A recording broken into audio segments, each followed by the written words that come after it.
Khalifa Ababacar Sall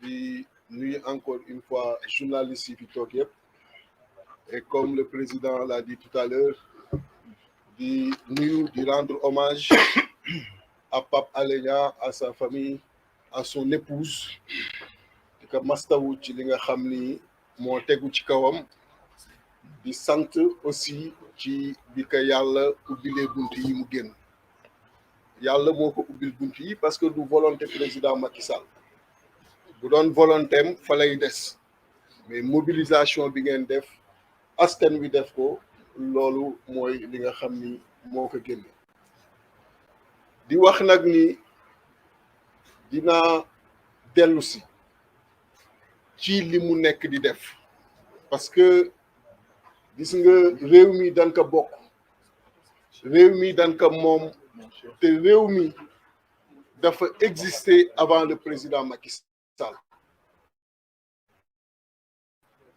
exister avant lui exister ci jàmm jooju tax mu jël Sénégal te ëpp fi xam-xam mu jël Sénégal te ëpp fi jaar-jaar mu jël Sénégal ñu nangul ko loolu nag buy nit am ay mbokk dafa baax ñu koy fàttali ni allah kulli ali day dem keneen day ñëw toog parce que noonu la àdduna bindoo même nit noonu la ko yàlla bindee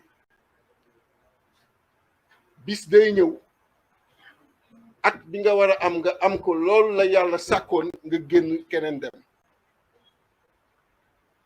déjà boo jëlee l'univers ci boppam nga xam ni yenn scientifique yi wax nañu le soleil biñ ko nattee durée de vie am 10 milliards d'années la et que def na 5 milliards 5 autres milliards moo ñu dese te le soleil c'est une étoile et dans l'univers il y a plus de milliards de galaxies et chaque galaxie fait plus de milliards d'étoiles ci loolu nga xam ni moom la ñu nattee seulement le soleil ñu ci wax 5 milliards moo ko desee yàlla ñun doomu aadama ku mu may gudd fan 100 ans la lay may wala 120 ans au grand maximum nga xam ni kon bu dara li am solo mooy lu mu gàtt-gàtt lan nga fay liggéey ak lan nga fay baax donc bu la yàlla mayee ci 12 millions yàgg na ba tey 17 millions de Sénégalais nga bokk ba fii ñuy waxee ci ñeent yi ko jiite bi ñu amee indépendance ak tey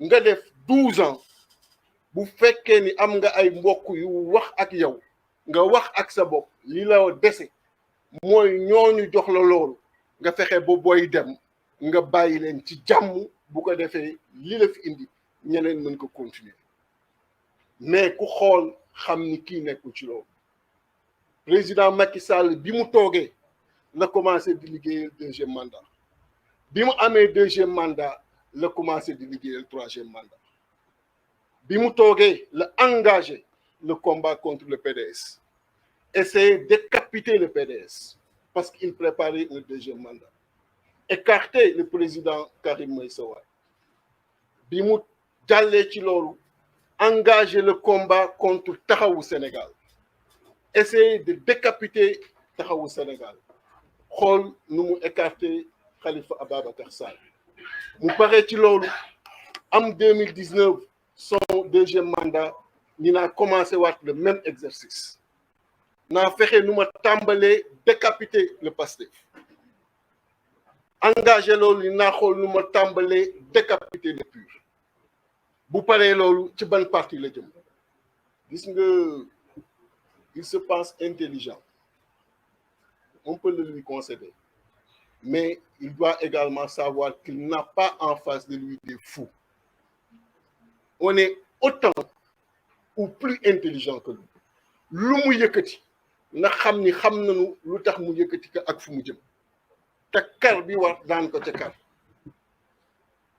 parce que mënul continuer di penser qu'il y a dans ce Sénégal deux droits le droit que lui il décide qui ne ci benn kay nekkul ci benn support juridique mais un droit lié à sa volonté du jour à la volonté de ses ambitions droit boobu mooy décider xool kan la koy appliquer nu mu koy appliquer nan la ciy sanctionner positivement nan la ciy sanctionner négativement et un autre droit qui est là pour tous les autres Sénégalais parce que boo xoolee noonu lay demee pourquoi ma wax loolu mais aujourd'hui au moment où je vous parle il a arrêté 2 députés qui sont en session 2 députés yi nga xam ni tey suba war nañ leen xaar biir Assemblée nationale ñu war a mën a voter motion de censure mais yéen ñëpp toog fii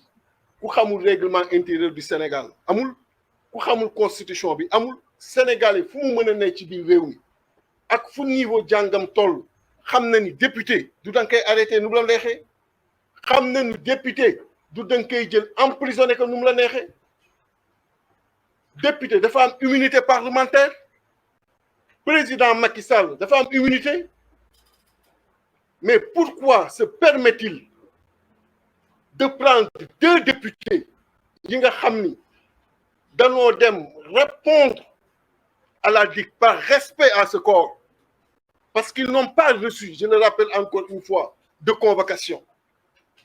Mais parce que ce sont des honorables, dès lors qu'ils ont senti qu'il y a un mandat d'amener avec leurs responsables, ils sont partis répondre à la DIC. Dem dugg biir DIC, le minimum, mooy au moins que ce corps lui restitue, leur restitue. ñoom it li nga xam ni moom la droit bi wax ci ñoom mooy leur immunité permettre leen que avant ñuy engager quoi que ce soit au moins que ñu adressé wu au niveau de l'Assemblée nationale ce qu'ils n'ont pas fait et xam ngeen ni depuis démb ñoo ngi foofu j'ai été victime de cela ici devant le siège génn député il m'arrête il m'emprisonne pendant 10 jours ki nga xam ni moo doon yóbbu lu xew on a reçu un ordre et tu restes à Sébikotane député on te condamne vous pensez que réew mi mën na continuer noonu réew mi mënul continuer noonu gis nga ku naan bëgguma ay damay daw ay yaa ngi jël lépp ramener ko sa bopp et la politique quand un homme politique s'engage, il n'a pas le droit de ramener lu mu mën a doon ci boppam.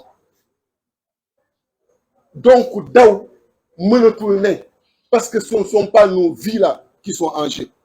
C'est la vie de la démocratie sénégalaise qui est en jeu. Et quand je parle de la vie de la démocratie sénégalaise, ça transcende même les générations présentes parce que ça intègre les générations futures. En ce moment, la posture debout devient une obligation.